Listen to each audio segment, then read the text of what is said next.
ಬುದ್ಧಿರ್ಬಲಂ ಯಶೋಧೈರ್ಯಂ ನಿರ್ಭಯತ್ವಮರೋಗತಾಂ ಅಜಾಟ್ಯಂ ವಾಕ್ಪಟುತ್ವಂಚ ಹನುಮತ್ ಸ್ಮರಣಾದ್ ಭವೇತ್. ಪೃಥ್ವೀಮಂಡಲ ಮಧ್ಯಸ್ಥಾಃ ಪೂರ್ಣಬೋಧಮತಾನುಗಾಃ ವೈಷ್ಣವಃ ವಿಷ್ಣುಹೃದಯಾಃ ತನ್ನಮಸ್ಯೆ ಗುರುನ್ ಮಮ.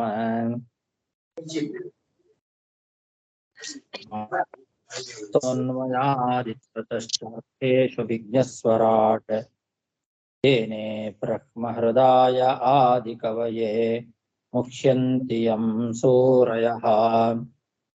ತೇಜೋ ವಾರಿಮೃದಾಂ ಯಥಾ ವಿನಿಮಯೋ ಯತ್ರ ತ್ರಿಸರ್ಗೋ ಮೃಷಾ ಧಾಮ್ನಾ ಸ್ವೇನ ಸದಾ ನಿರಸ್ತಕುಹಕಂ ಸತ್ಯಂ ಪರಂ ಧೀಮಹಿ.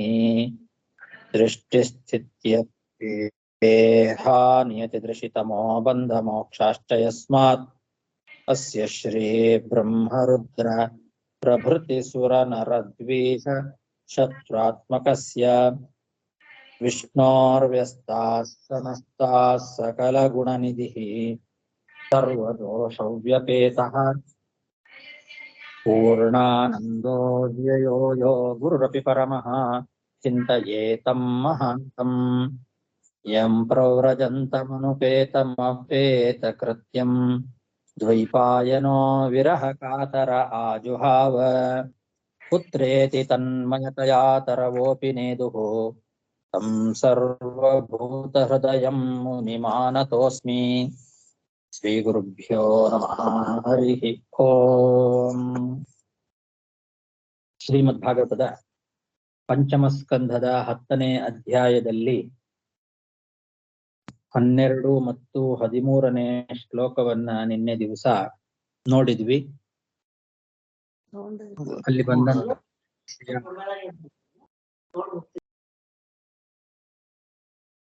ಜೀವನ್ಮೃತತ್ವಂ ನಿಯಮೇನ ರಾಜನ್ ಆದ್ಯಂತವದ್ಯದ್ವಿಕೃತಸ್ಯ ದೃಷ್ಟಂ ಸ್ವಸ್ವಾಮಿ ಭಾವೋ ಧ್ರುವಯೇಷ ಯತ್ರ ಸರ್ಹ್ಯಚ್ಯುತೆ ಸಾವಿತಿ ಕೃತ್ಯ ಯೋಗಃ. ವಿಶೇಷ ಬುದ್ಧೇರ್ವಿವರಂ ಮನಾಚ್ಚ ಪಶ್ಯಾಮಿ ಯನ್ನ ವ್ಯವಹಾರತೋನ್ಯತೆ ಕೈಶ್ವರಸ್ತತ್ರ ಕಿಮೀಶಿತವ್ಯಂ ಅಥಾಪಿ ರಾಜನ್ ಕರವಾಮ ಕಿಂ ತೇ ಅಂತ. ಇದು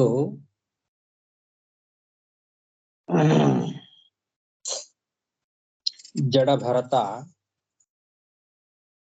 ರಹುಗಣ ರಾಜನಿಗೆ ಹೇಳ್ತಾ ಇರ್ತಕ್ಕಂತಹ ಮಾತು. ಹಿಂದೆ ರಹುಗಣ ಜೀವನ್ಮೃತನಂತೆ ಇದ್ದೀರಿ ಅಂತ ನಿಂದನೆ ಮಾಡಿದ್ದ.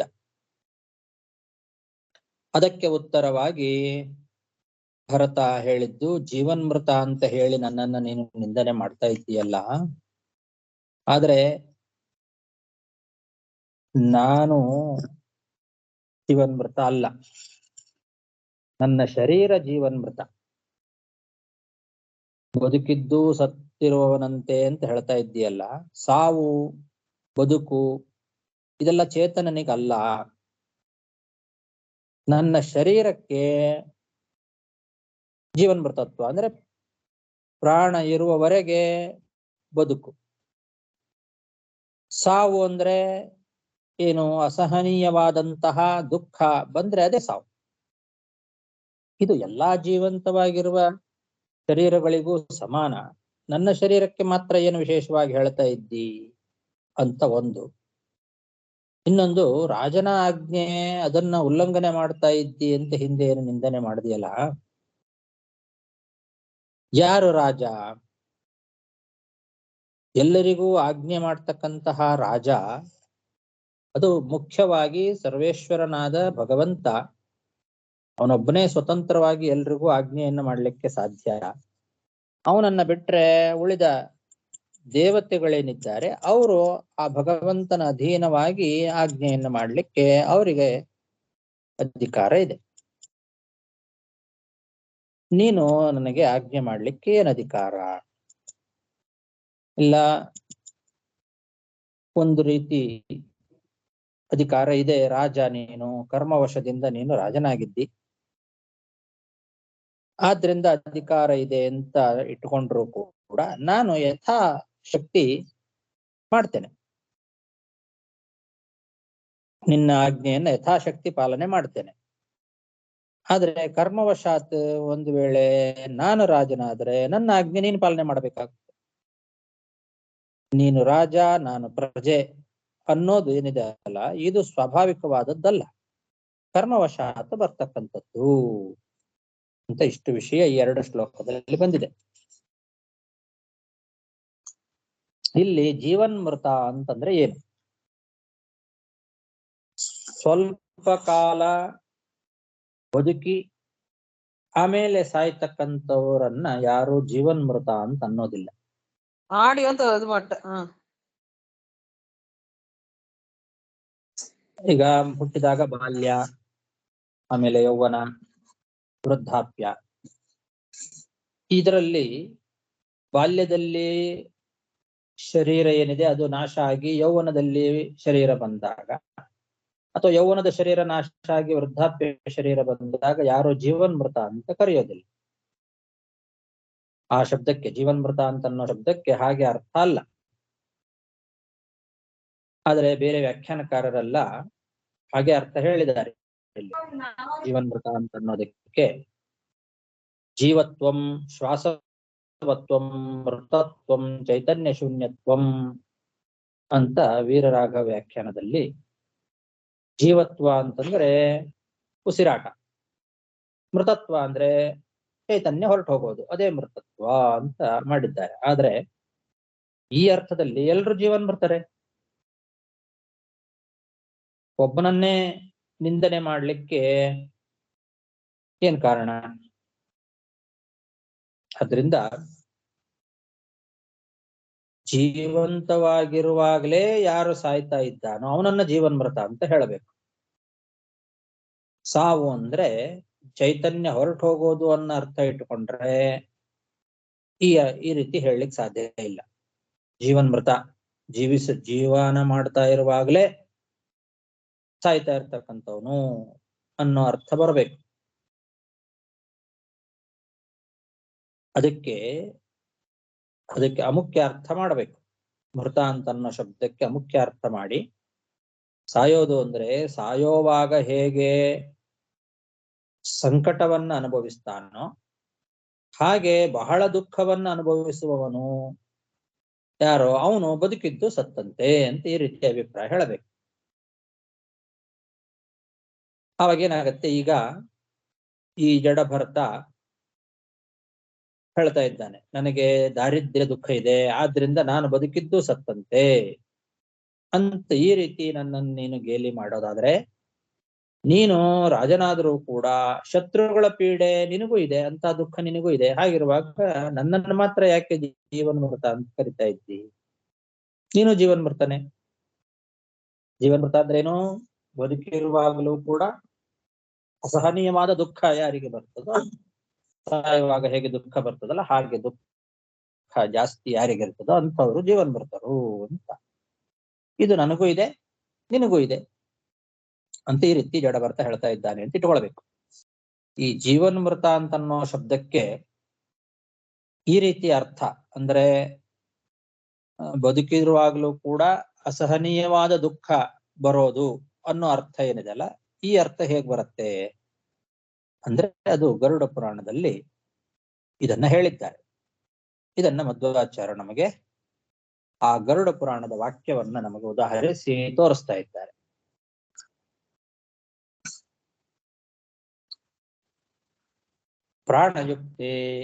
ಪ್ರಾಣಯುಕ್ತೆ ರರತ್ಯಾಚ ಜಡಂ ಜೀವನ್ಮೃತಂ ಸ್ಮೃತಂ ಇತಿ ಚ ಅಂತ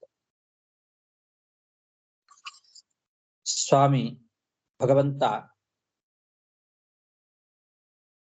ನಮಗೆ ಏನ್ ಮಾಡ್ತಾನೆ, ನಮ್ಮ ಕರ್ಮಗಳಿಗೆ ಅನುಸಾರವಾಗಿ ದುಃಖವನ್ನ ಕೊಡ್ತಾನೆ. ಆ ದುಃಖದ ಜೊತೆಯಲ್ಲಿ ನಾವು ಬದುಕಿರ್ತೇವೆ. ಹೀಗೆ ಬದುಕಿರುವಾಗಲೇನೆ ದುಃಖ ಮತ್ತು ಉಸಿರಾಟ ಎರಡು ಜೊತೆಗೆ ನಡೀತಾ ಇರ್ತದಲ್ಲ, ಇದನ್ನ ಜೀವನ್ಮೃತ ಅಂತನ್ನೋ ಶಬ್ದದಿಂದ ವ್ಯವಹಾರ ಮಾಡ್ತಾರೆ ಅಂತ ಗರುಡ ಪುರಾಣ ಹೇಳ್ತಾ ಇದೆ. ಪ್ರಾಣಯುಕ್ತೇಹೇ ಅರತ್ಯಾಚ ಜಡಂ ಜೀವನ್ಮೃತಂ ಸ್ಮೃತಂ ಅಂತ. ಶರೀರ ಉಸಿರಾಡ್ತಾ ಇರುವುದರಿಂದ ಜೀವಂತವಾಗಿದೆ. ಅದೇ ಸಮಯದಲ್ಲಿ ಸಾವಿನಲ್ಲಿ ಬರುವಂತಹ ಬಹಳ ದುಃಖ ಅದರಲ್ಲಿ ಇರೋದ್ರಿಂದ ಮೃತ ಅನ್ನೋ ಇದೆ. ಹೀಗೆ ಜೀವನ್ಮೃತ ಅಂತ ಕರೆಸ್ಕೊಳ್ತದೆ ಅಂತ.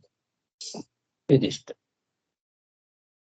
ಇನ್ನು ಮುಂದಿನ ಶ್ಲೋಕದಲ್ಲಿ ಹೇಳುವಾಗ ಈ ನೀನು ಸ್ವಾಮಿ ನಾನು ಭೃತ್ಯ ಇದೇನಿದೆ ಅಲ್ಲ, ಇದು ಸ್ವಾಭಾವಿಕವಾದದ್ದಲ್ಲ. ಕರ್ಮವಶದಿಂದ ನೀನು ರಾಜನಾಗಿದ್ದಿ, ನಾನು ಪ್ರಜೆ. ಮುಂದೆ ನಾನು ರಾಜನಾಗ್ಬೋದು, ನೀನು ಪ್ರಜೆ ಆಗಬಹುದು. ಹೀಗೆ ಇದು ಶಾಶ್ವತವಾದದ್ದಲ್ಲ. ಸ್ವಾಭಾವಿಕವಾಗಿ ಯಾರಿಗೂ ಕೂಡ ಆಜ್ಞೆ ಮಾಡೋರು ಅಲ್ಲ ಅಂತ. ಈ ರೀತಿ ಸ್ವಸ್ವಾಮಿ ಭಾವ, ಸ್ವಾಮಿ ಭೃತ್ಯ ಭಾವ ಇದೆಲ್ಲ ಶಾಶ್ವತವಾದದ್ದಲ್ಲ ಅಂತ ಜಡಭರ್ತ ಹೇಳ್ತಾ ಇದ್ದಾನೆ. ಇಲ್ಲಿ ಬೇರೆ ವ್ಯಾಖ್ಯಾನಕಾರ ಏನ್ ಮಾಡಿದ್ದಾರೆ ಅಂದ್ರೆ, ಈ ಸ್ವಾಮಿ ಭೃತ್ಯ ಸ್ವಸ್ವಾಮಿ ಭಾವ ಅನ್ನೋ ಈ ಭೇದ ಇದೆಯಲ್ಲ, ಈ ಭೇದ ಶಾಶ್ವತ ಅಲ್ಲ. ನೀನು ಸ್ವಾಮಿ ನಾನು ಭೃತ್ಯ ಅನ್ನೋ ಈ ಭೇದ ಇದು ಶಾಶ್ವತವಾಗಿದ್ದಿದ್ರೆ ಈ ವ್ಯವಹಾರ ಮಾಡಬಹುದಾಗಿತ್ತು, ನನಗೆ ನೀನು ಆಜ್ಞೆ ಮಾಡಬಹುದಾಗಿತ್ತು ಅಂತ ಈ ರೀತಿ ಜಡಭರತ ಹೇಳ್ತಾ ಇದ್ದಾನೆ ಅಂತ ವ್ಯಾಖ್ಯಾನ ಮಾಡಿದ್ದಾರೆ. ಆದರೆ ವ್ಯವಹಾರ ಮಾಡಬೇಕಾಗಿದ್ರೆ ಶಾಶ್ವತವಾದ ಸ್ವಾಮಿ ಭೃತ್ಯ ಭೇದ ಇರಬೇಕು ಅನ್ನೋದು ಏನಿದೆ ಅಲ್ಲ, ಅದು ವ್ಯಾಹತ ಮತ್ತು ಅನುಭವ ವಿರುದ್ಧ. ಶಾಶ್ವತವಾದ ಸ್ವಾಮಿ ಭೃತ್ಯ ಭಾವ ಎಲ್ಲಿ ಕಂಡಿದೆ? ಶಾಶ್ವತವಲ್ಲದೆ ಇದ್ರೂ ವ್ಯವಹಾರಕ್ಕೆ ಅದು ಬೇಕು. ಈಗ ಒಬ್ಬನನ್ನ ಶ್ರೀಮಂತ ಅಂತೇವೆ, ಒಬ್ಬನನ್ನ ಬಡವ ಅಂತೇವೆ. ಈ ವ್ಯವಹಾರ ಯಾವ್ದ್ರಿಂದ ಮಾಡ್ತೀವಿ ನಾವು? ಐಶ್ವರ್ಯ ಅವನಲ್ಲಿದೆ, ಇವನಲ್ಲಿ ದಾರಿದ್ರ್ಯ ಇದೆ, ಅದು ಶಾಶ್ವತ ಏನಲ್ಲ, ಆದರೂ ಆ ವ್ಯವಹಾರವನ್ನು ಮಾಡ್ತೇವೆ. ಆದ್ರಿಂದ ಒಬ್ಬನು ಶಾಶ್ವತವಾಗಿ ಸ್ವಾಮಿ ಅಲ್ಲದೆ ಇದ್ರೂ ತತ್ಕಾಲದಲ್ಲಿ ಸ್ವಾಮಿ ಆಗಿರುವಾಗ ಸ್ವಾಮಿ ಅಂತ ವ್ಯವಹಾರ ಮಾಡ್ಲಿಕ್ಕೆ ಏನು ಬಾಧಕ ಇಲ್ಲ. ಆದ್ರಿಂದ ವ್ಯವಹಾರ ಮಾಡೋದು ಸರಿಯಲ್ಲ ಅಂತ ಇಲ್ಲಿ ನಮಗೆ ಬೇರೆ ವ್ಯಾಖ್ಯಾನಕಾರರು ಈ ಪಾಠವನ್ನೇ ಸ್ವಲ್ಪ ವ್ಯತ್ಯಾಸ ಇಟ್ಕೊಂಡಿದ್ದಾರೆ. ತರ್ಹ್ಯಚ್ಯುತೆ ಸೌ ವಿಧಿಕೃತ್ಯ ಯೋಗ ಅಂತ ಪಾಠ ಇಟ್ಕೊಂಡಿದ್ದಾರೆ. ಅಲ್ಲಿರೋದು ತರ್ಹ್ಯಚ್ಯುತೆ ಸಾ ವಿಧಿಕೃತ್ಯ ಯೋಗ ಅಂತಿರೋದು. ಸ್ವಸ್ವಾಮಿ ಭಾವೋ ಧ್ರುವಯೇಶ ಯತ್ರ ತರ್ಹ್ಯಚ್ಯುತೆ ಸಾ ವಿಧಿಕೃತ್ಯ ಯೋಗ ಅಂತ. ಅವರು ತರ್ಹ್ಯಚ್ಯುತೆ ಸೌ ವಿಧಿಕೃತ್ಯ ಯೋಗ ಅನ್ನೋ ಅಪಪಾಠವನ್ನ ಆಧಾರ ಮಾಡಿಕೊಂಡು ಅವರು ಬೇರೆ ರೀತಿ ವ್ಯಾಖ್ಯಾನ ಮಾಡಿದ್ದಾರೆ.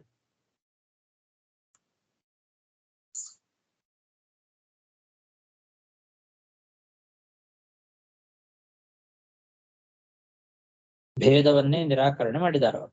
ವಾಸ್ತವಿಕವಾಗಿ ಭೇದ ಇಲ್ಲ.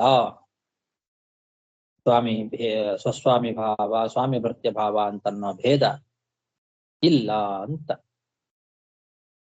ಆದ್ರೆ ಅಭೇದ ಅವರ ಪ್ರಕಾರ ಅಭೇದ ಇಟ್ಟುಕೊಂಡ್ರು ಕೂಡ ಈ ವ್ಯಾಹತಿ ಬಂದೇ ಬರ್ತದೆ.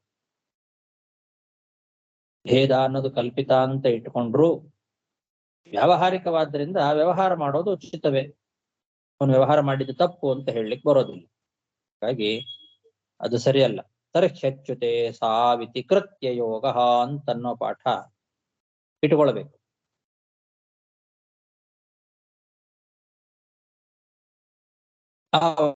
ಆಗ ಭಗವಂತನಲ್ಲಿ ಅಚ್ಯುತ ಅಂದ್ರೆ ಭಗವಂತ ಅಚ್ಯುತೆ ಶಾಶ್ವತವಾದಂತಹ ಸ್ವಾಮಿತ್ವ ಅಂತನ್ನೋದು ಆ ಅಚ್ಯುತನಲ್ಲಿ ಕಂಡಿದೆ.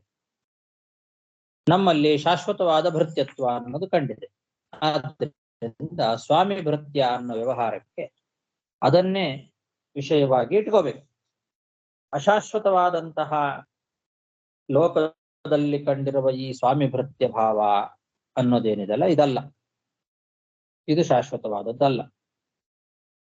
ಆದ್ರೆ ನಾವು ಲೋಕದಲ್ಲಿ ಈ ಅಶಾಶ್ವತವಾದ ಸ್ವಾಮಿ ಭೃತ್ಯ ಭಾವವನ್ನು ಇಟ್ಟುಕೊಂಡೇ ವ್ಯವಹಾರ ಮಾಡೋದು, ಆದ್ರೆ ಅದು ವ್ಯವಹಾರ ಮಾತ್ರ.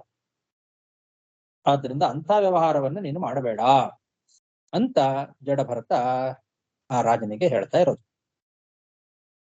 ಮತ್ತೆ ಇಲ್ಲಿ ತರ್ಷ್ಯಚ್ಯುತೆ ಸಾವಿತಿ ಅನ್ನೋ ಈ ಪಾಠ ಏನಿದೆ ಅಲ್ಲ, ಇದನ್ನೇ ಇಟ್ಕೊಳ್ಬೇಕು ಅಂತ ಅನ್ಲಿಕ್ಕೆ ಗರುಡ ಪುರಾಣದ ವಾಕ್ಯವು ಕೂಡ ನಮಗೆ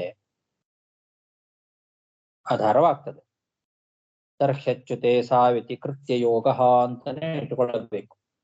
ಅದು ನಮ್ಮ ಗರುಡ ಪುರಾಣದ ವಾಕ್ಯದಿಂದ ಸ್ಪಷ್ಟ ಆಗ್ತದೆ. ಸ್ವಾಮಿತ್ವಂತು ಹರೇರೇವ ಮುಖ್ಯಂ ಅಂತ. ಸ್ವಾಮಿತ್ವಂತು ಹರೇರೇವ ಮುಖ್ಯಮನ್ಯತ್ರ ಭೃತ್ಯತ ದೇವೇಶು ತನ್ನಿಯತ್ಯಾಚ ತದ್ವಾದೇರ್ವ್ಯಾವಹಾರಿಕಂ ಮಾನುಷೇಷು ವಿಶೇಷಕ್ಕೋ ವ್ಯವಹಾರಮೃತೆ ವದ ವ್ಯತ್ಯಾಸಾನ್ನ ಹಿ ದೇವೇಶು ವ್ಯತ್ಯಾಸ ಸ್ವಾಮಿತಾಗತಃ ಇತ್ಯತ ಅಂತ ಗರುಡ ಪುರಾಣದ ಈ ವಾಕ್ಯವನ್ನು ಕೂಡ ಮಧ್ವಾಚಾರ್ಯ ಉದಾಹರಿಸ್ತಾ ಇದ್ದಾರೆ. ಅಂದ್ರೆ ಸ್ವಾಮಿತ್ವ ಮುಖ್ಯವಾಗಿ ಸ್ವತಂತ್ರವಾಗಿ ಶಾಶ್ವತವಾಗಿ ಹರಿಯಲ್ಲಿ ಮಾತ್ರ ಇದೆ, ಜೀವರಲ್ಲಿ ಭೃತ್ಯತ್ವನೇ ಮುಖ್ಯವಾಗಿ ಇದೆ. ಇನ್ನು ದೇವತೆಗಳಲ್ಲಿ ಭಗವಂತನ ಅಧೀನವಾಗಿ ಅಮುಖ್ಯವಾಗಿ ಸ್ವಾಮಿತ್ವ ಇದೆ. ಆದ್ರಿಂದ ಎಲೆ ರಾಜ, ನಿನ್ನಂಥವರಲ್ಲಿ ಸ್ವಾಮಿತ್ವ ಅಂತ ಅನ್ನೋದು ಕೇವಲ ವ್ಯಾವಹಾರಿಕ. ಮನುಷ್ಯರಾದ ರಾಜರು ಅಂತ ಯಾರಿರ್ತಾರಲ್ಲ, ಅವರಲ್ಲಿ ಸ್ವಾಮಿತ್ವ ವ್ಯವಹಾರವನ್ನ ಬಿಟ್ಟು ಬೇರೆ ಮುಖ್ಯವಾಗ್ಲಿ ಅಮುಖ್ಯವಾಗ್ಲಿ ಸ್ವಾಮಿತ್ವ ಏನಿದೆ? ಏನೂ ಇಲ್ಲ. ಯಾಕೆ ಅಂದ್ರೆ ಕರ್ಮವಶದಿಂದ ಇವತ್ತು ನೀನು ಸ್ವಾಮಿ ಆಗಿರ್ಬೋದು, ನಾಳೆ ನಾನು ಆಗಬಹುದು, ನಾಳೆ ನೀನು ಭೃತ್ಯ ಆಗಬಹುದು. ಇಂಥ ವ್ಯತ್ಯಾಸ ಮನುಷ್ಯರಲ್ಲಿ ಆಗ್ತಾ ಇರ್ತದೆ, ಅದು ಶಾಶ್ವತವಾದದ್ದಲ್ಲ. ಆದ್ರೆ ದೇವತೆಗಳಲ್ಲಿ ಆ ತರ ಇಲ್ಲ. ದೇವತೆಗಳು ಯಾವಾಗಲೂ ಅವರು ಭಗವದ್ ಅಧೀನವಾಗಿ ಸ್ವಾಮಿತ್ವ ಅವರಲ್ಲಿ ಇದ್ದೇ ಇರ್ತದೆ. ನಮ್ಮಂಥವರಿಗೆ ಅವರು ಆಜ್ಞಾ ಮಾಡ್ತಕ್ಕಂಥವ್ರು. ಭಗವಂತ ಸ್ವತಂತ್ರವಾಗಿ ಸ್ವಾಮಿ, ಅದರಲ್ಲಿ ಏನು ವ್ಯತ್ಯಾಸ ಆಗೋದಿಲ್ಲ. ಹೀಗೆ ಗರುಡ ಪುರಾಣದಲ್ಲಿ ಹೇಳ್ತಾ ಇದ್ದಾರೆ, ವ್ಯತ್ಯಾಸ ನಹಿ ದೇವೇಶು ವ್ಯತ್ಯಾಸ ಸ್ವಾಮಿತಾಗತಃ ಅಂತ. ಹಾಗಾಗಿ ಈ ರೀತಿ ಗರುಡ ಪುರಾಣದ ವಾಕ್ಯ ಇರೋದ್ರಿಂದ ತರ್ಷ್ಯಚ್ಯುತೆ ಸಾವಿತಿ ಪ್ರತ್ಯಯೋಗ ಅಂತನ್ನೋ ಪಾಠನೆ ಸರಿಯಾದದ್ದು. ಅದನ್ನಿಟ್ಟುಕೊಂಡು ಸ್ವತಂತ್ರವಾಗಿ ಅಲ್ಲದೆ ಇದ್ರೂ ಕೂಡ ಶಾಶ್ವತವಾಗಿ ತತ್ವಾಭಿಮಾನಿ ದೇವತೆಗಳಲ್ಲಿಯೂ ಸ್ವಾಮಿತ್ವ ಇದೆ. ಆ ಅಂಶವನ್ನು ಕೂಡ ಗರುಡ ಪುರಾಣ ಹೇಳ್ತಾ ಇದೆ. ಅದನ್ನು ಇಟ್ಟುಕೊಂಡು ನಾವು ಈ ಶ್ಲೋಕಕ್ಕೆ ವ್ಯಾಖ್ಯಾನ ಮಾಡುವಾಗ, ಕರ್ಮವಶದಿಂದ ನೀನು ರಾಜನಾಗಿದ್ದಿ, ತಾತ್ಕಾಲಿಕವಾಗಿ ನಿನ್ನಲ್ಲಿ ಆ ವ್ಯವಹಾರ ಇದೆ, ಸರಿ, ಆದರೂ ಅದನ್ನು ನಾನು ಒಪ್ಪೋಣ ಅಂತ ಇಟ್ಟುಕೊಂಡ್ರು ಕೂಡ ಯಥಾಶಕ್ತಿ ನಾನು ಪಾಲಿಸ್ತೇನೆ. ಕರವಾಮಿ ಅಥಾಪಿ ರಾಜನ್ ಕರವಾಮ ಕಿಂತೆ. ಆದ್ರೆ ಇದು ಶಾಶ್ವತ ಅಲ್ಲ. ನೀನ್ ಇವತ್ತು ರಾಜನಾಗಿರ್ಬೋದು, ನಾಳೆ ನೀನು ಪ್ರಜೆ ಆಗಬಹುದು ಅಂತ ಈ ರೀತಿ ಜಡಭರತ ಉಪದೇಶ ಮಾಡ್ತಾ ಇದ್ದಾನೆ. ಮುಂದೆ 14ನೇ ಶ್ಲೋಕ ನೋಡಿ. ಉನ್ಮತ್ತ ಮತ್ತ ಜಡವತ್ ಸ್ವಸಂಸ್ಥಾಂ ಗತಸ್ಯ ಮೇ ವೀರ ಚಿಕಿತ್ಸಿತೇನ ಅರ್ಥಕ್ರಿಯಾನ್ ಭವತಾ ಶಿಕ್ಷಿತೇನ ಸ್ತಬ್ಧ ಪ್ರಮತ್ತಸ್ಯ ಚ ಪಿಷ್ಟಪೇಶಃ. ಮತ್ತೊಂದು ಮಾತು ಆ ರಹುಗಣ ರಾಜ ಭರತನಿಗೆ ಹೇಳಿದ್ದ, ನಿನಗೆ ಮೈ ಮೇಲೆ ಜ್ಞಾನ ಇಲ್ಲ, ಅದಕ್ಕೆ ನಿನಗೆ ನಾನು ತಕ್ಕ ಚಿಕಿತ್ಸೆ ಮಾಡ್ತೇನೆ, ಆವಾಗ್ಲೇ ನಿನಗೆ ಬುದ್ಧಿ ಬರುತ್ತೆ ಅಂತನ್ನೋ ಮಾತನ್ನ ಹಿಂದೆ ಹೇಳಿದ್ದ. ನಿನಗೆ ನೀನು ಪ್ರಮತ್ತಸ್ಯ ತೇ ಕರೋಮಿ ಚಿಕಿತ್ಸಾಂ ದಂಡಪಾಣಿ ಇವ ಜನತಾಯಾಹ ಯಥಾ ಪ್ರಕೃತಿಂ ಸ್ವಾಂ ಭಜಿಷ್ಯಸೀತಿ ಅಂತ 8ನೇ ಗದ್ಯದಲ್ಲಿ. ಪ್ರಮತ್ತ, ಮೈ ಮೇಲೆ ಎಚ್ಚರ ಇಲ್ಲ ನಿನಗೆ ತಕ್ಕ ಚಿಕಿತ್ಸಾಂ, ತಕ್ಕ ಚಿಕಿತ್ಸೆಯನ್ನ ನಾನು ಮಾಡ್ತೇನೆ ಅಂತ ಅದನ್ನು ಹೇಳಿದ್ದಲ್ಲ. ಆದ್ರೆ ನಾನು ಹುಚ್ಚನಂತೆ ಕಾಣ್ತಾ ಇದ್ದೇನೆ ಮೂಢನಂತೆ ಇದ್ದು ಅಮಲು ಬಂದಿರ್ತದಲ್ಲ, ಮೈ ಮೇಲೆ ಜ್ಞಾನ ಇಲ್ಲದೆ ಅಮಲ್ನಲ್ಲಿರ್ತಾರಲ್ಲ ಅಂಥವ್ರಂತೆ ಇದ್ದು ದೇಹಾಭಿಮಾನವನ್ನೆಲ್ಲ ಬಿಟ್ಟು ಭಗವಂತನ ಧ್ಯಾನದಲ್ಲೇ ಇರ್ತೇನೆ. ನೀನು ನನ್ನನ್ನ ಆಕ್ಷೇಪ ಮಾಡೋದರಿಂದಾಗ್ಲಿ ಅಥವಾ ನನಗೆ ನೀನು ಚಿಕಿತ್ಸೆ ಮಾಡ್ತೇನೆ ಅಂತ ಹೇಳ್ದಲ್ಲ, ಏನೋ ಶಿಕ್ಷೆಯನ್ನ ಕೊಡೋದ್ರಿಂದ ಆಗ್ಲಿ ನಿನಗೇನ್ ಪ್ರಯೋಜನ ಅಂತ ಕೇಳ್ತಾನೆ. ಒಂದ್ ವೇಳೆ ನಾನು ದೇಹಾಭಿಮಾನ ಉಳ್ಳವನು ಆಗಿದ್ರೆ, ಸ್ವಾಭಾವಿಕವಾಗಿ ನಾನು ಅಹಂಕಾರಿಯಾಗಿ ಮೈಮರೆತವನು ಆಗಿದ್ರೆ, ಆವಾಗ ನಿನ್ನ ದಂಡನೆ ಅಂತನ್ನೋದು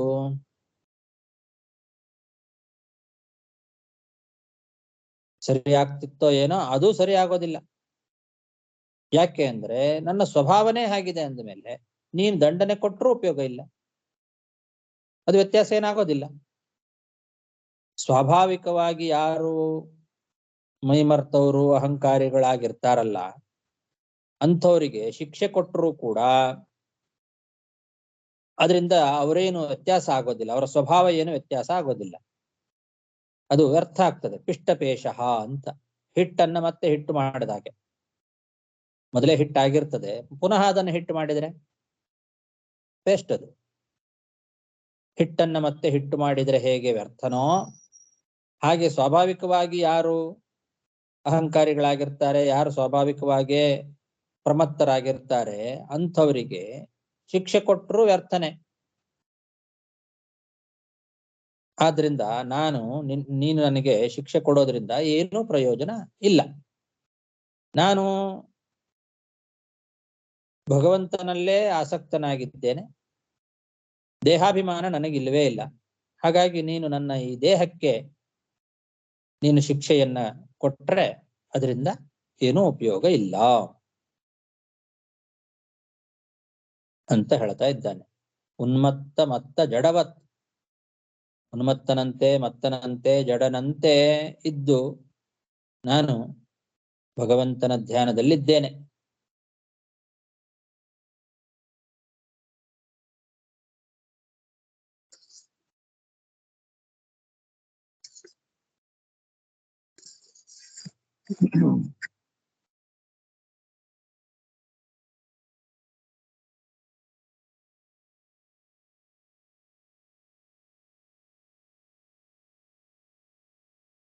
ಸ್ವಸಂಸ್ಥಾಂ ಅಂತ ಹೇಳ್ತಾನೆ. ಸ್ವಸಂಸ್ಥಾ ಅಂತಂದ್ರೆ ಸ್ವ ಅಂದ್ರೆ ಸ್ವತಂತ್ರನಾಗಿರ್ತಕ್ಕಂತಹ ಭಗವಂತ.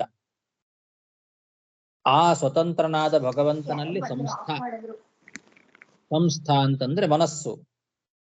ಸ್ವತಂತ್ರನಾದ ಭಗವಂತನಲ್ಲೇ ಮನಸ್ಸನ್ನ ಇಟ್ಟವನು ನಾನು. ಅಂತಹ ನನಗೆ ನೀನು ಚಿಕಿತ್ಸೆ ಮಾಡೋದ್ರಿಂದ ಅಥವಾ ನನಗೇನಾದರೂ ನಿಷ್ಠುರವಾದ ಮಾತಿನಿಂದ ಆಕ್ಷೇಪ ಮಾಡೋದ್ರಿಂದ ನಿನಗೇನು ಪ್ರಯೋಗ? ಕಿಯಾನ್ ಅರ್ಥ, ಏನು ಉಪಯೋಗ ಆಗತ್ತೆ? ಏನೂ ಆಗೋದಿಲ್ಲ. ಯಾಕೆ? ದೇಹಾಭಿಮಾನವೇ ಇಲ್ಲ ನನಗೆ.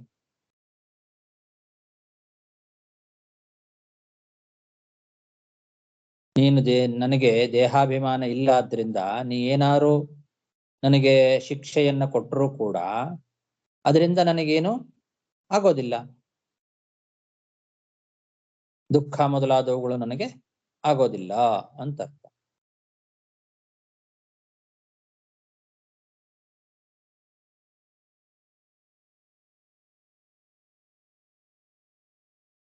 ಉನ್ಮತ್ತ ಮತ್ತ ಜಡವತ್ ಸ್ವಸಂಸ್ಥಾಂ ಗತಸ್ಯ ಮೇ ವೀರ ಚಿಕಿತ್ಸಿತೇನ ಸ್ತಬ್ಧ ಪ್ರಮತ್ತಸ್ಯ ಚ ಅರ್ಥಕ್ಕಿಯಾನ್ ಭವತಾ ಶಿಕ್ಷಿತೇನ ಸ್ತಬ್ಧ ಪ್ರಮತ್ತಸ್ಯ ಚ ಪಿಷ್ಟಪೇಶಃ.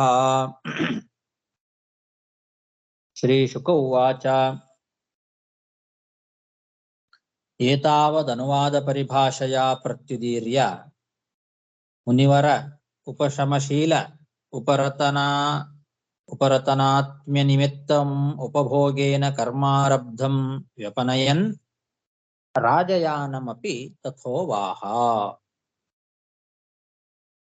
ಶುಕಾಚಾರ್ಯರು ಪರೀಕ್ಷಿತ್ ರಾಜನನ್ನ ಕುರಿತು ಹೇಳ್ತಾ ಇದ್ದಾರೆ. ಮುಂದೆ ತನ್ನ ಮಾತನ್ನು ಮುಂದುವರಿಸ್ತಾ ಹೇಳ್ತಾರೆ, ಈ ರೀತಿ ಭರತ ಒಳ್ಳೆ ಶ್ರೇಷ್ಠ ಮುನಿ,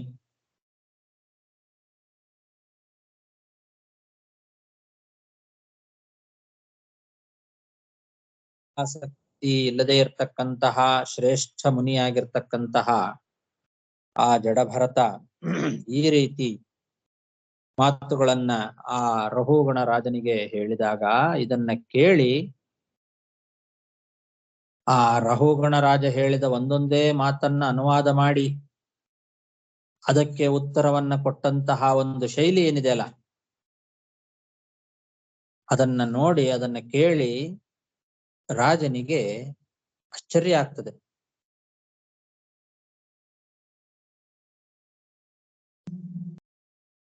ಅದಕ್ಕೆಲ್ಲ ಉತ್ತರವನ್ನ ಹೇಳಿರ್ತಕ್ಕಂತಹ ಈ ಭರತ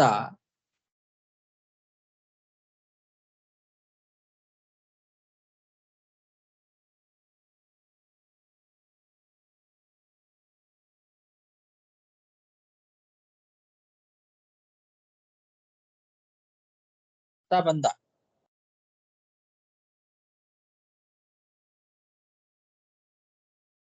ಅದೇ ನಡುವೆ 2 ನಿಮಿಷ ನಿಂತೋದಿದ್ದಾರೆ.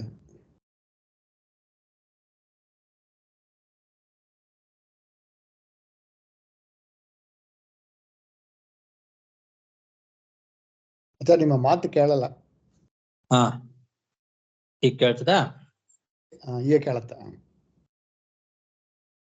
ನೀವು ರಾಜನಿ ಆಚೆ ಆಯ್ತು, ಆಮೇಲೆ ಸ್ವಲ್ಪ ಕಟ್ಟಾಯ್ತು. ಅದೇ ಅದೇ ಈ ಭರತ ಮಾತ್ರ ಮತ್ತು ಯಥಾ ಪ್ರಕಾರ ಹಿಂದಿನಂತೆನೆ ಆ ಪಲ್ಲಕ್ಕಿಯನ್ನು ಹೊತ್ತುಕೊಂಡು ನಡೀತಾ ಇದ್ದಾನೆ, ಹೋಗ್ತಾ ಇದ್ದಾನೆ. ತಥಾ ಉವಾಹ ರಾಜಯಾನಂ ಅಪಿ ತಥಾ ಉವಾಹ ಅಂತ. ಯಾಕೆ ಅಂದ್ರೆ ಕರ್ಮ ಆರಬ್ಧಂ, ಅವನಿಗೆ ದೇಹಾಭಿಮಾನ ಏನು ಇಲ್ಲ. ದೇಹಾಭಿಮಾನ ಇಲ್ಲದೆ ಇರೋದ್ರಿಂದ ಅವನಿಗೆ ಈ ದೇಹ ಸಂಬಂಧದಿಂದ ಆಗ್ತಕ್ಕಂತಹ ಸುಖ ದುಃಖ ಮೊದಲಾದವುಗಳು ಯಾವುದೂ ಇಲ್ಲ. ಆದರೂ ಕೂಡ ಈ ದೇಹಕ್ಕೆ ಕಾರಣವಾಗಿರ್ತಕ್ಕಂತಹ ಪ್ರಾರಬ್ಧ ಕರ್ಮ ಏನಿದೆಯಲ್ಲ, ಆ ಪ್ರಾರಬ್ಧ ಕರ್ಮವನ್ನ ತೀರಿಸ್ಬೇಕು ಅಂತನ್ನೋ ಕಾರಣದಿಂದ ಪುನಃ ಆ ಪಲ್ಲಕ್ಕಿಯನ್ನು ಹೊತ್ತುಕೊಂಡು ನಡೀತಾ ಇದ್ದಾನೆ. ರಾಜ ಆಡಿದ ಮಾತುಗಳಿಗೆ ಒಂದೊಂದಾಗಿ ಅದನ್ನು ಅನುವಾದ ಮಾಡಿ ಅದಕ್ಕೆ ಉತ್ತರವನ್ನ ಕೊಟ್ಟ. ಅದಕ್ಕೆ ಉತ್ತರವನ್ನ ಕೊಟ್ಟು ಮತ್ತು ಅದೇ ರೀತಿ ಪಲ್ಲಕ್ಕಿಯನ್ನು ಹೊತ್ತುಕೊಂಡು ಹೋಗ್ತಾ ಇದ್ದಾನೆ. ಯಾಕೆ ಅಂದ್ರೆ ಅವನ ಪೂರ್ವ ಕರ್ಮ ಏನಿದೆ, ಪ್ರಾರಬ್ಧ ಕರ್ಮ ಏನಿದೆ, ಆ ಪ್ರಾರಬ್ಧ ಕರ್ಮವನ್ನ ತೀರಿಸ್ಬೇಕು ಅನ್ನೋ ಕಾರಣದಿಂದ ಮತ್ತು ಕೂಡ ಆ ಪಲ್ಲಕ್ಕಿಯನ್ನು ಹೊತ್ತುಕೊಂಡು ಹೋಗ್ತಾ ಇದ್ದಾನೆ ಅಂತ ಅರ್ಥ. ಏತಾವದ್ ಅನುವಾದ ಪರಿಭಾಷೆಯ ಪ್ರತ್ಯುದೀರ್ಯ. ಅನುವಾದ ಪರಿಭಾಷೆಯ ಪ್ರತ್ಯುದೀರ್ಯ ಅಂತಂದ್ರೆ ಅನುವಾದ ಪರಿಭಾಷಾ, ಅವನು ಹೇಳಿದ್ದನ್ನ ಒಂದೊಂದೇ ಅನುವಾದ ಮಾಡಿ ಅದಕ್ಕೆ ಉತ್ತರವನ್ನು ಕೊಡೋದು. ಈಗ ನೀ ಹೇಳದಲ್ಲ ಅದಕ್ಕೆ ಹೀಗೆ, ನೀ ಹೀಗೆ ಹೇಳದಲ್ಲ ಅದಕ್ಕೆ ಹೀಗೆ ಅಂತ ಆ ಹೇಳಿದ ಮಾತಿಗೆ ಪ್ರತಿಯೊಂದನ್ನು ಕೂಡ ಅನುವಾದ ಮಾಡೋದು, ಅದಕ್ಕೆ ಉತ್ತರ ಕೊಡೋದು. ಇದು ಅನುವಾದ ಪರಿಭಾಷೆಯ ಪ್ರತ್ಯುದೀರ್ಯ. ಮುನಿವರಹ ಉಪಶಮಶೀಲ, ಒಳ್ಳೆ ಮುನಿಶ್ರೇಷ್ಠರಾಗಿರ್ತಕ್ಕಂತಹ ಭರತ, ವಿಷಯಾಸಕ್ತಿ ಇಲ್ಲದೆ ಇರ್ತಕ್ಕಂಥವನು ಅಂತಹ ಭರತ ಈ ರೀತಿ ಉತ್ತರವನ್ನ ಕೊಟ್ಟು ಮತ್ತು ಕೂಡ ಉಪರತ ಅನಾತ್ಮ್ಯ ನಿಮಿತ್ತಂ ಉಪಭೋಗೇನ ಕರ್ಮಾರಬ್ಧಂ ವ್ಯಪನಯನ್ ರಾಜಯಾನಮಪಿ ತಥಾ ಉವಾಹ. ದೇಹ ಅಭಿಮಾನ ಇಲ್ಲದೆ ಇರೋದ್ರಿಂದ ಸುಖ ದುಃಖಾದಿಗಳಿಲ್ಲದೆ ಇದ್ರು ಉಪಭೋಗ ಮಾಡಬೇಕು, ಪ್ರಾರಬ್ಧ ಕರ್ಮವನ್ನು ಉಪಭೋಗ ಮಾಡಬೇಕು ಅನ್ನೋ ಕಾರಣದಿಂದ ಪಲ್ಲಕ್ಕಿಯನ್ನು ಹೊತ್ತುಕೊಂಡು ನಡೆದ. ಸಚಾಪಿ ಪಾಂಡವೇಯ ಸಿಂಧು ಸೌವೀರಪತಿ ತತ್ವಜಿಜ್ಞಾಸಾಯಾಂ ಸಮ್ಯಕ್ ಶ್ರದ್ಧಯಾ ಅಧಿಕೃತಾಧಿಕಾರ ತದ್ಹೃದಯ ಗ್ರಂಥಿ ವಿಮೋಚನಂ ದ್ವಿಜವಚಃ ಆಶ್ರಿತ್ಯ ಬಹುಯೋಗ ಗ್ರಂಥಮತಂ ತ್ವರಯಾ ಅವರುಹ್ಯ ಶಿರಸಾ ಪಾದಮೂಲಮುಪಗತಃ ಕ್ಷಮಾಪಯನ್ ವಿಗತ ನರದೇವ ವಿಸ್ಮಯ ಆಹಾ ಉವಾಚ. ಶುಕಾಚಾರ್ಯರು ಪಾಂಡವೇಯ ಅಂತ ಸಂಬೋಧನೆ ಮಾಡ್ತಾ ಇದ್ದಾರೆ ಪರೀಕ್ಷಿತ್ ರಾಜನಿಗೆ. ಲೇ ಪರೀಕ್ಷಿತ್ ರಾಜ, ಪಾಂಡವೇಯ ಅಂದ್ರೆ ಪಾಂಡವಿನ ಕುಲದಲ್ಲಿ ಬಂದಂತಹ ರಾಜನೇ. ಈ ರಹುಗಣ ರಾಜ ಅವನಿಗೆ ತತ್ವದಲ್ಲಿ ಬಹಳ ಶ್ರದ್ಧೆ ಇತ್ತು. ತತ್ವ ವಿಚಾರವನ್ನ ತಿಳ್ಕೊಳ್ಬೇಕು ಅಂತನೇ ಅವನು ಈಗ ಕಪಿಲ ಋಷಿಗಳ ಆಶ್ರಮಕ್ಕೆ ಹೊರಟವನಾಗಿದ್ದ. ತತ್ವ ವಿಚಾರದಲ್ಲಿ ಒಳ್ಳೆ ಶ್ರದ್ಧೆ ಇರೋದ್ರಿಂದ ಅವನಿಗೆ ಆ ತತ್ವದಲ್ಲಿ ಒಳ್ಳೆ ಅರ್ಹತೆ ಇತ್ತು, ಶ್ರದ್ಧೆಯೂ ಇತ್ತು. ಶ್ರದ್ಧೆಯ ಅಧಿಕೃತ ಅಧಿಕಾರ ಅಂತಹ ಒಂದು ಅಧಿಕಾರವೂ ಅವನಿಗಿತ್ತು, ಯೋಗ್ಯತೆ ಇತ್ತು ಅವನಿಗೆ. ಅದನ್ನ ತತ್ವವನ್ನ ತಿಳ್ಕೊಳ್ತಕ್ಕಂತಹ ಯೋಗ್ಯತೆ ಅವನಲ್ಲಿತ್ತು. ಹಾಗಾಗಿ ಈ ಜಡ ಭರತ ಬ್ರಾಹ್ಮಣ ಹೇಳಿದ ಮಾತುಗಳೇನಿದ್ದಾವಲ್ಲ, ಇವನ ಮಾತುಗಳು ಪ್ರತಿಯೊಂದು ಮಾತುನೂ ಕೂಡ ನಾನು ನನ್ನದು ಅನ್ನೋ ಅಭಿಮಾನ ಏನಿದೆಯಲ್ಲ ಅದನ್ನ ಕಳೆಯೋ ತರ ಇರುವಂತ ಮಾತುಗಳೇ ಆಗಿತ್ತು. ತದ್ಹೃದಯ ಗ್ರಂಥಿ ವಿಮೋಚನಂ, ನಮ್ಮ ಅಂತಃಕರಣದಲ್ಲಿ ಇರುವಂತಹ ನಾನು ನನ್ನದು ಅನ್ನೋ ಅಭಿಮಾನ ಏನಿದೆ, ಆ ಅಭಿಮಾನವನ್ನ ಪರಿಹಾರ ಮಾಡ್ತಕ್ಕಂತಹ ಮಾತುಗಳು ಈ ಜಡಭರತ ಆಡಿದ ಮಾತುಗಳು. ಅಂತಹ ಮಾತುಗಳನ್ನ ಕೇಳಿದಾಗ ಅವನಿಗೆ ಶಾಸ್ತ್ರದ ಪ್ರಮೇಯಗಳು ಇದರಲ್ಲಿ ತುಂಬಿಕೊಂಡಿದೆ ಅನ್ನೋದು ಗಮನಕ್ಕೆ ಬಂತು. ಈ ಭರತ ಆಡಿದ ಮಾತುಗಳು ಸಾಧಾರಣವಾದ ಮಾತುಗಳಲ್ಲ, ಬಹಳ ಯೋಗಶಾಸ್ತ್ರಗಳ ಪ್ರಮೇಯಗಳೆಲ್ಲ ಇದರಲ್ಲಿ ಸೇರ್ಕೊಂಡಿದೆ ಈ ಮಾತಿನಲ್ಲಿ. ಬಹುಯೋಗ ಗ್ರಂಥ ಮತಂ ಅಂತ ಅನೇಕ ಯೋಗಶಾಸ್ತ್ರಗಳ ಪ್ರಮೇಯಗಳೆಲ್ಲ ಇದರಲ್ಲಿ ಸೇರ್ಕೊಂಡಿದೆ ಈ ಮಾತಿನಲ್ಲಿ ಅನ್ನೋದನ್ನ ಗಮನಿಸಿ ಕೂಡಲೇ ಆ ಪಲ್ಲಕ್ಕಿಯಿಂದ ಕೆಳಗೆ ಇಳಿದ. ಈ ಬ್ರಾಹ್ಮಣ ಸಾಧಾರಣವಾದ ಬ್ರಾಹ್ಮಣ ಅಲ್ಲ ಇವನು. ಇವನ ಮಾತುಗಳು ಅನೇಕ ಯೋಗಶಾಸ್ತ್ರ ಪ್ರಮೇಯಗಳಿಂದ ತುಂಬಿರ್ತಕ್ಕಂತಹ ಮಾತುಗಳು ಅಂತ ತಿಳಿದು ಕೂಡಲೇ ತ್ವರಯ ಅಂತ ಕೂಡಲೇ ಅವರುಕ್ಷ ಆ ಪಲ್ಲಕ್ಕಿಯಿಂದ ಕೆಳಗೆ ಇಳಿದು ಆ ಭರತನ ಪಾದಗಳಿಗೆ ನಮಸ್ಕಾರ ಮಾಡಿದ್ನಂತೆ.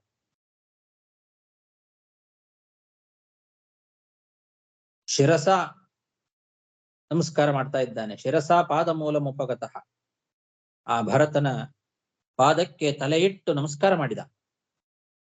ನಮಸ್ಕಾರ ಮಾಡಿ ಮುಂದೆ ಹೇಳುವ ಮಾತುಗಳನ್ನ ಹೇಳ್ತಾ ಇದ್ದಾನೆ. ಕ್ಷಮಾಪಯನ್, ಕ್ಷಮೆ ಕೇಳ್ತಾ ಇದ್ದಾನೆ. ಅವನಿಗೆ ಅಷ್ಟೊತ್ತಿಗೆ ವಿಗತ ನರದೇವ ಸ್ಮಯ, ನಾನು ರಾಜ ಅನ್ನೋ ಅಹಂಕಾರ ಹೋಗಿಬಿಟ್ಟಿತ್ತು. ವಿಗತ ನರದೇವ ಸ್ಮಯ ಅಂದ್ರೆ ನಾನು ರಾಜ ಅನ್ನೋ ಏನೊಂದು ಅಹಂಕಾರ ಇತ್ತು, ಆ ಅಹಂಕಾರ ಹೋಗಿಬಿಟ್ಟಿತ್ತು.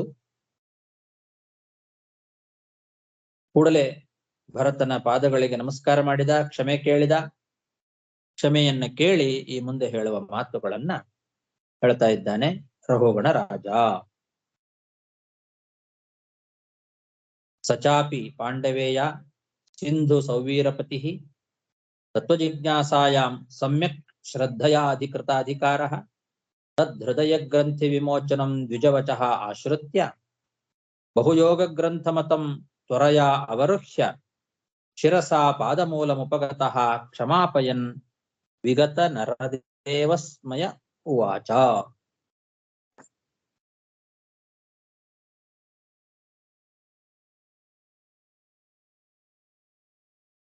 ರಘುಗಣರಾಜ ಏನು ಕೇಳಿದ ಅನ್ನೋದನ್ನ ಮತ್ತೆ ನಾಳೆ ದಿವಸ ನೋಡೋಣ. ಶ್ರೀಕೃಷ್ಣಾರ್ಪಣಮಸ್ತು.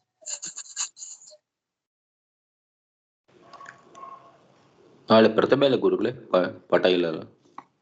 ನಾಳೆನೆ ಪಾಡ್ಯನಾ? ನಾಳೆ ಕಾಣುತ್ತೆ ಇಲ್ವಾ?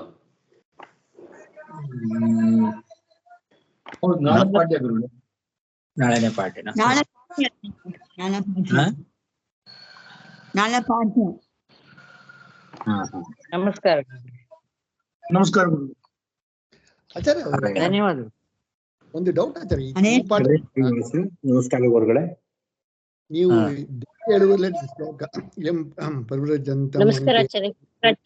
ಅಪೇದ ಕೃತ್ಯಂಲಿ ಅಪೇತ ಕೃತ್ಯ ಎಂಬ ಶಬ್ದಕ್ಕ ಅದು ಹೆಂಗ ವಿಗ್ರಹವಾಕ್ಯ ಮಾಡಿದ್ರೆ?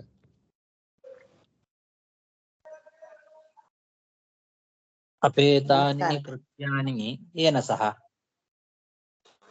ಓಕೆ, ಯಾಕೆ? ಅದು ಏನದು, ಏನ್ ಸಮಾಸ ಇದು, ಏನದು ಅದು? ತತ್ಪುರುಷ ಸಮಾಸ. ಅದು ಏನ್ ಹೇಳಿದ್ರು ಅದಕ್ಕೆ? ಹೌದು, ಬಹುರಿ. ಗೌರಿ. ಸೊ ಅಪೇತ ಹಂಗೆ ಅಂದ್ರೆ ನಿಮಗೆ ಬಂದು ಏನು ಬೇಡಿಕೆ ಇಲ್ಲ, ನಾವು ಉಪೇತಕ, ರೈಟ್? ಅವನ ಯಾವ ಒಂದು ಬಯಕೆಯೂ ಇಲ್ಲ, ರೈಟ್? ಯಾವ ಒಂದು ಕೃತ್ಯ ಇಲ್ಲ, ಮಾಡಬೇಕಾದದ್ದು, ಮಾಡಲೇಬೇಕಾದಂಥದ್ದು ಅಂತ ವಿಧಿ ನಿಷೇಧಗಳಿಲ್ಲ ಅಂತ ಹಾಗೆ. ಓಕೆ, ಕೃತ್ಯ ಅಂದ್ರ ಮಾಡಬೇಕಾದು, ಅದು ಒಂದು ಏನು, ನಾವೊಂದು ಪುಲ್ಲಿಂಗ ಶಬ್ದ, ನಪುಂಸಕಲಿಂಗ ಶಬ್ದ ಅಂತ ತಗೋಬೇಕು. ಅದು ಕೃತ್ಯಾಂಬ ಶಬ್ದ ಏನ್ ಶಬ್ದ ಆಯ್ತದೆ? ಹೌದು, ಕೃತ್ಯಂ ನಪುಂಸಕಲಿಂಗ, ಕೃತ್ಯಂ ಕೃತ್ಯ ಕೃತ್ಯಾನಿ. ಪಾಲಂ ಶಬ್ದ ಹಂಗ. ಓಕೆ ಓಕೆ, ಕೇಳ ಡೈಲಿ ಹೇಳ್ತಾರಲ್ಲ, ಅದು ನಮಗೆ ಅನುಪೇತ ಅಂದ್ರೆ ಅವನಿಗೆ ಅಭಿಮಾನದ ಇಲ್ಲ, ರೈಟ್? ಅವನಿಗೆ ಬಂದು ಪ್ರವೃಜಂತಮ್ ಅದೆಲ್ಲ ಅರ್ಥ ಆಯ್ತು ನಿಮಗೆ. ಇದು ಅರ್ಥ ಆಯ್ತು, ಹೆಂಗ ವಿಗ್ರಹವಾಕ್ಯ ಅರ್ಥ ಎಂಬ ಒಂದು ಇದು ತಿಳಿಲ್ಲ, ಅದಕ್ಕೆ ನಾನು ಕೇಳಿದ್ದೀನಿ. ಸರಿ, ಆಯ್ತಾಚಾರ.